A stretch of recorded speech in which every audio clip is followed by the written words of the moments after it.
Welcome to this OrderWise training video on conditions. In this video, we will understand what conditions are and how to enable them, understand how to create conditions and why they are used, and understand how to manage multiple conditions. Unlike filter rows and queries, conditions will keep all records visible in the grid and are used to highlight the text and background of a record meeting specific criteria. There are two types of conditions in OrderWise: system-defined and user-defined.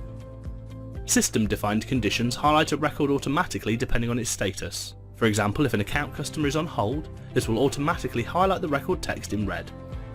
User-defined. User conditions are set by the user and are only visible to the user. Public conditions are set by any user and apply to the grids of all users, whereas supervisor conditions allow a senior member of staff to select any user and impose conditions on their grid.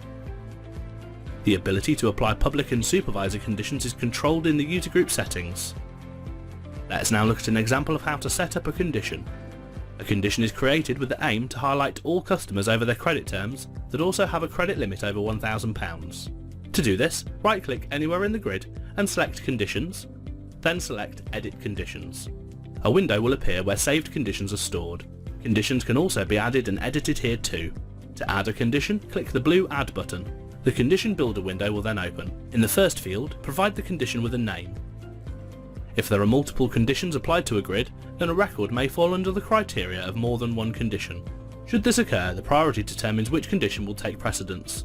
The higher the number, the more of a priority the condition will take over others. You can also dictate whether the condition is currently active. Now select a set of colours for the text and background. Where possible, offer a contrast in colours to keep the text easily readable. A statement is then created by selecting a column, condition and value. The column field provides a list of all potentially available fields on the grid.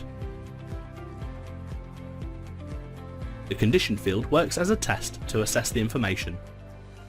Depending on what column is selected, the value field will contain different data types. For example, if the selected column is a character field, the value field will be text, whereas if the selected column is a numerical field, the value field will be a number.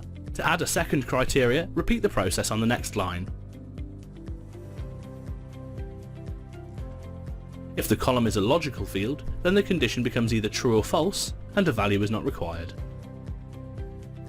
Click Save to complete the process and display the condition on the grid.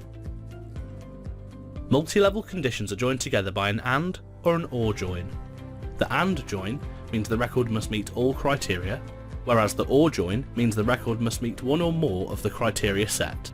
To remove a condition, head back to the Grid Conditions page, highlight a condition and click the Edit icon. Once open, click the red X to remove the condition. Or simply deactivate the condition and it will remain saved in OrderWise. This video has covered the following points: understanding what conditions are and how to enable them, understanding how to create conditions and why they are used, and understanding how to manage multiple conditions. Thank you for watching this OrderWise training video.